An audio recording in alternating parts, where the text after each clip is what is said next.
Good morning, dear students. Hope you all are enjoying good health. Today we will start our final term syllabus, and in this video we will discuss unit number 9 from our moral science books, which is Don't Hurt Others. So let's start this chapter. So here are two boys who are playing with the balloon, but one of them bursted with the pin. Second time again the same boy come with the balloon, but the another burst it again with the pin. Third time again the same boy come with the new balloon, but this time the another boy realized his mistake and corrected.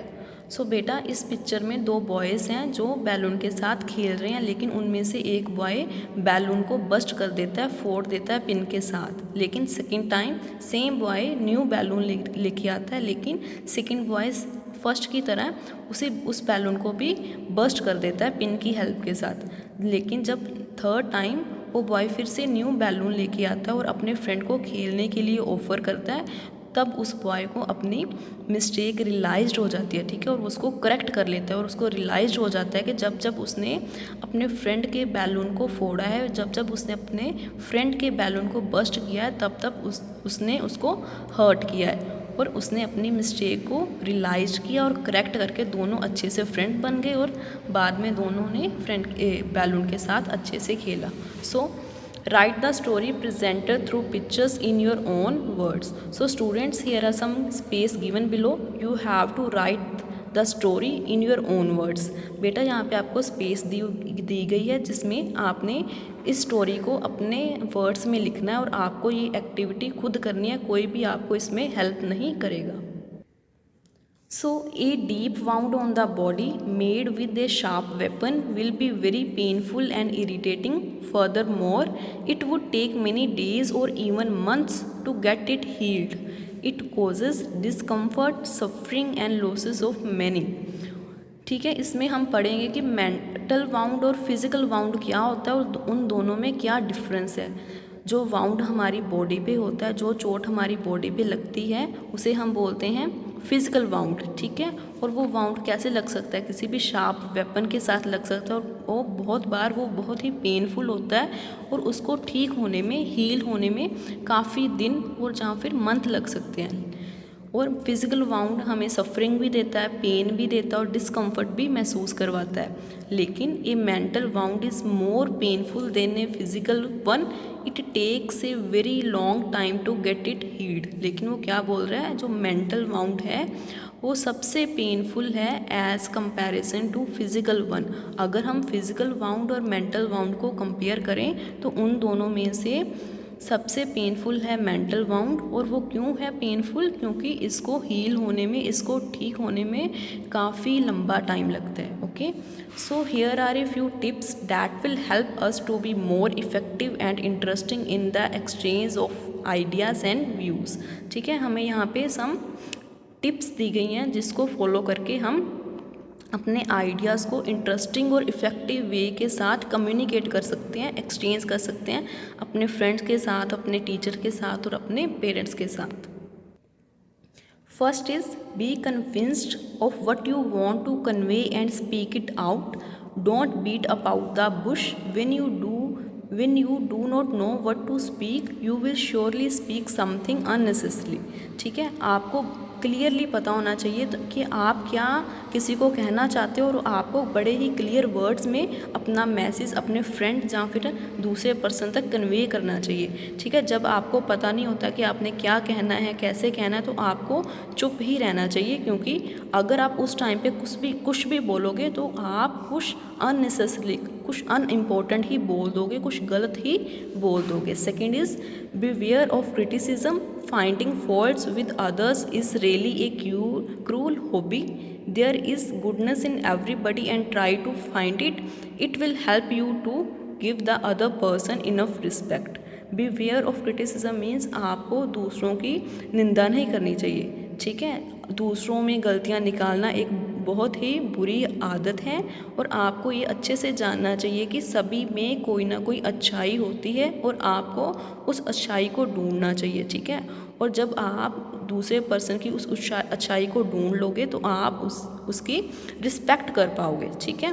Consider the other person equal to you. If you consider the other below your standards it will be reflected in your words, ठीक है। आपको सभी को अपने equal ही समझना चाहिए, ठीक है। किसी को आप अपने आप से नीचा, इन्फीरियर और सुपीरियर नहीं समझना चाहिए, क्योंकि अगर आप किसी को आप अपने आप से इन्फीरियर समझोगे तो वो आपके वर्ड्स में शो हो जाएगा कि आप सामने वाले पर्सन को इक्वल रिस्पेक्ट नहीं दे रहे, ठीक है। Remember that nobody is perfect, accept the others with all his or her limitations. आपको हमेशा ये याद रखना चाहिए कि कोई भी इंसान परफेक्ट नहीं होता, सभी में कोई ना कोई कमियां, कोई ना कोई प्रॉब्लम्स होती हैं। तो इसलिए आपको अपने फ्रेंड्स को उनकी लिमिटेशन, उनकी कमियों के साथ ही एक्सेप्ट करना चाहिए। Have a pleasant facial expression when you talk, a smile on the lips makes the other person interested in you. आपको अपने फेस पे हमेशा ही अच्छी सी स्माइल रखनी चाहिए, क्योंकि अगर आपके फेस में स्माइल होगी तो सामने वाला पर्सन भी आपके साथ बातें करने में इंटरेस्टेड होगा। Always try to make the other person feel important, let him be the centre of speech, it will make him interested in the conversation, ठीक है। सो जब भी आप किसी से बात कर रहे हो तो आपको सामने वाले पर्सन को ऐसा फील कराना चाहिए कि वो आपके लिए इम्पोर्टेंट है और उसको हमेशा ही स्पीच का सेंटर पार्ट रखना चाहिए, ठीक है। आपको हमेशा उसे ये फील करवाना चाहिए कि आप उसकी बात अच्छे से सुन रहे हो और आपको उसकी बातों में इंटरेस्ट है। Show respect for the opinions of the others, call attention to their mistakes indirectly, ठीक है। जब भी कोई पर्सन आपके साथ अपने ओपिनियंस शेयर कर रहा है तो आपको उसकी ओपिनियंस को रिस्पेक्ट करना चाहिए, ठीक है। Develop an ability to understand the feelings and problems of the person you are interacting with, ठीक है। आप में एक एबिलिटी होनी चाहिए, एक कैपेबिलिटी होनी चाहिए कि आप दूसरे पर्सन की फीलिंग्स और प्रॉब्लम को अंडरस्टैंड कर सको, ठीक है। Imagine yourself in his or her position, then do and speak what give him happiness. Suppose करो कि कोई पर्सन, आपका कोई फ्रेंड आपके साथ अपनी फीलिंग्स शेयर कर रहा है, तो आपने इमेजिन करना है कि उसकी जगह पे आप खुद हो, ठीक है। इमेजिन करने के बाद आपने वहीं सोच के आपने रिप्लाई करना है, ताकि जो भी आप बोलो उसको हैप्पीनेस मिले।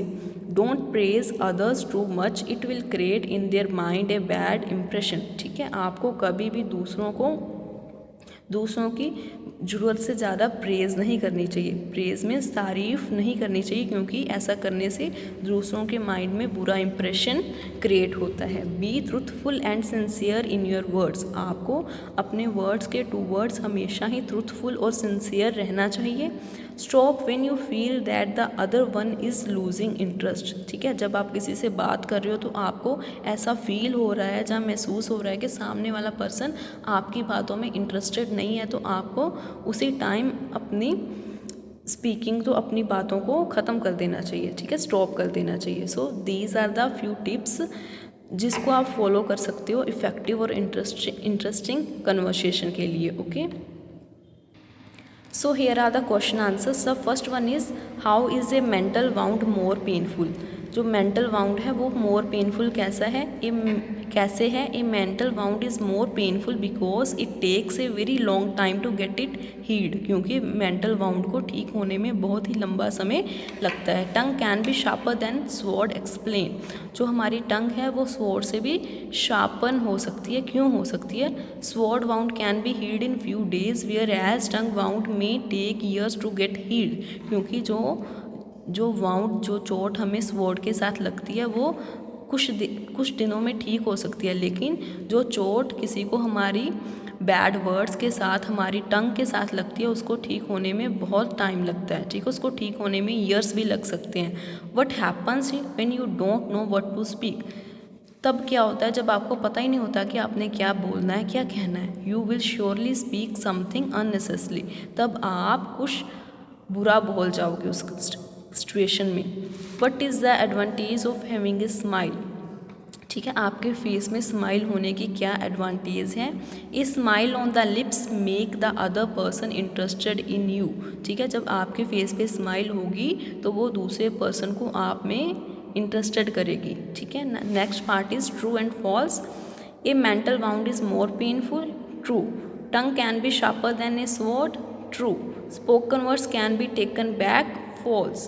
We should always criticize others, that is false. Students, with this we have completed the discussion of this chapter. I hope this video help you to understand it better. Take care. Thank you.